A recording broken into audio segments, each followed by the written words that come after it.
back, Nano Nuclear Energy signing a new partnership in South Korea, teaming up with industrial giant DS Dansuk to deploy micro-modular nuclear reactors in the region.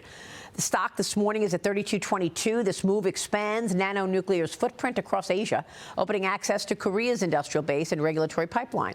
The stock has surged nearly 60% over the last year on growing interest in next-gen clean energy like nuclear energy. Joining me now is Nano Nuclear Energy founder and executive chairman, Jay Yu. Jay, great to see you. Thanks for having me today. Thanks so much for being here. Assess the backdrop for us right now. President Trump has said we want all hands on deck when it comes to energy, all forms of energy, because the demand is surging. How do you see things?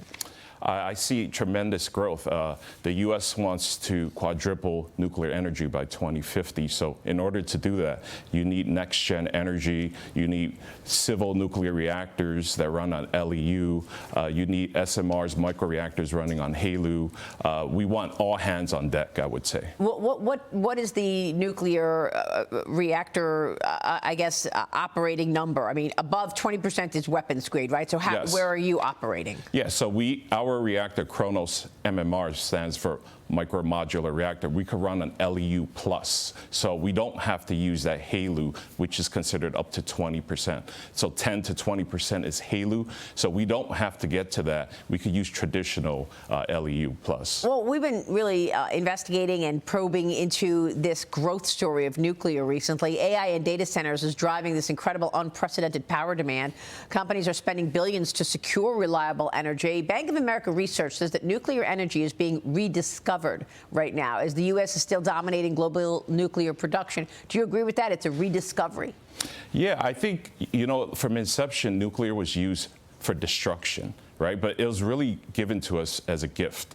It provides the highest power of density in a little pebble, and we could create so much energy, and this is why it's exposed now. The AI data centers need tremendous amount of energy, and nuclear is the solution. So how can you capture that new wave of demand right now?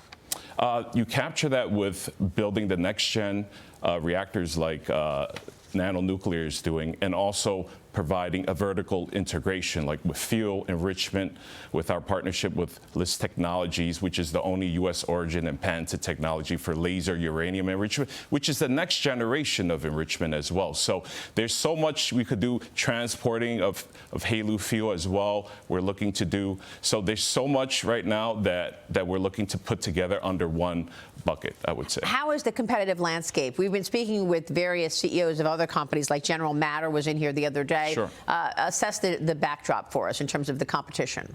Oh, we love it. We love competition. I mean, I'm a native New Yorker, so there's always competition here. What we are looking at, too, is technology readiness level. So we acquired, Nano Nuclear acquired one of the leading microreactor technology readiness level reactors in the world. So it came with patents, 2 demonstration sites. We're partnered with the University of Illinois at Champaign. We just broke ground. So advancing to construction, regulatory aspects, also vertical integration. We have the holy grail of enrichment that's considered the Generation 3, which is laser enrichment. We spoke with Scott Nolan from General Matter this week. Here's what he said. Watch. Today, nuclear power is about 100 gigawatts. There's a commitment by this administration to quadruple that by 2050, put us on that path. The last administration wanted to triple. So this is a completely bipartisan issue. Everybody knows that we need to increase energy production. Yeah. Everybody knows that nuclear is going to be a huge part of that. It's 20% today. So what we're trying to do in Kentucky, where our facility is bring that online as quick as possible to do a very significant portion of U.S. demand on LEU and all of U.S. demand on HALEU. And this award that you referred to at the very beginning of this segment, the $900 million milestone-based program, is about bringing that capacity online and delivering that as fast as possible. And that award helps us get to that full capacity years ahead of schedule. What's your timing on scaling up? Yeah, same timing as the rest of, I would say, the sector, which is 2030 in or around that time, which when most of these reactors are coming online. Also, all this enrichment and fuel and capabilities of the U.S. will be coming online too. So we'll all be in the kind of the same boat, and we want everyone to win. There's enough, I would say, business for everyone. So 20, like you heard Scott say, by 2050, that's what I said. We're trying to quadruple, but for enrichment, that's 10x plus. Yeah. So there's so much here. It's all hands on deck. We don't see it as competition. We see it as just like a group of people just getting together to build something great. And is it largely a result of this data center build out? I mean, there's been, you know, Jensen Huang told us there's going to be trillions of dollars spent on data center build outs every year. Yeah, I believe that data center and AI has expedited all of this, but inevitable we will need nuclear because that is the only way to reach net zero goals. Or you have all these countries around the world actually saying we want to reach net zero by 2030, by 2040, 2050. How are you going to get there without nuclear? Yeah, and compare nuclear to the other uses in terms of energy. Nuclear, base load energy, consistent. You don't need the sun to shine. You don't need the wind to blow. So you have a consistent base load energy that could provide for off-grid. That is key, too, because many of these island communities or northern territories in Canada, they rely heavily on diesel, and all these governments are looking to decarbonize that. And in terms of what's powering it, I mean, look, we're talking about utility rates rising because of this data center build out as well. So where's the power coming from?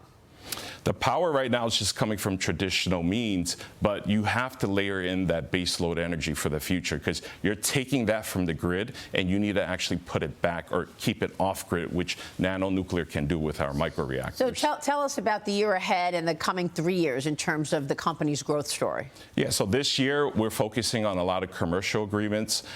That's why we're signing with South Korea. We're looking at a powerful industrial partner out there to give us a gateway to Asia.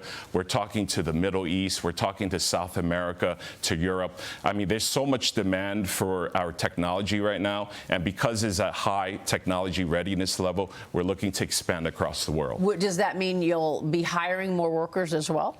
Yeah, so actually in Illinois, the state gave us a grant for almost $7 million to hire high-paying jobs, at least 100 of them, and we're going to continue to grow our technical workforce and engineering workforce in Oak Brook, Illinois. What kind of skill sets do you need for these jobs? Mechanical engineer, industrial, nuclear, you know, you have your traditional welding, everything. All these high-paying jobs we want to create in the U.S. and in the state of Illinois. Really fascinating. Jay, we'll be watching the growth story. Great to have you this morning. Thank you so much, Maria. Thank you. Jay Yu joining us.